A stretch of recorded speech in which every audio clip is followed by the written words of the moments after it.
যাচ্ছি, তার জন্য আগামীকাল যেহেতু ছুটি, তাই আমরা আজকে একটু আমাদের শিশুদের নিয়ে, ছেলে মেয়েদেরকে নিয়ে আমরা যে ইংলিশ মিডিয়ামে পড়ছি সেটা বিষয় কিন্তু আমাদের বাংলার কালচার, সংস্কৃতি, তার সঙ্গে আমাদের শিশুদেরকে পরিচয় করে দেওয়ার জন্য আমরা এই সামান্য ক্ষুদ্র পরিসরে এই আয়োজন করেছি।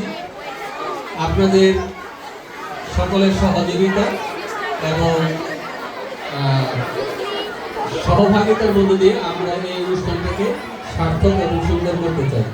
আমি বিনীতভাবে আমাদের অভিভাবক মণ্ডলীকে অনুরোধ করব একটু ধৈর্য সহকারে আমাদেরকে সময় দেবেন। আমাদের প্রিয় ছেলে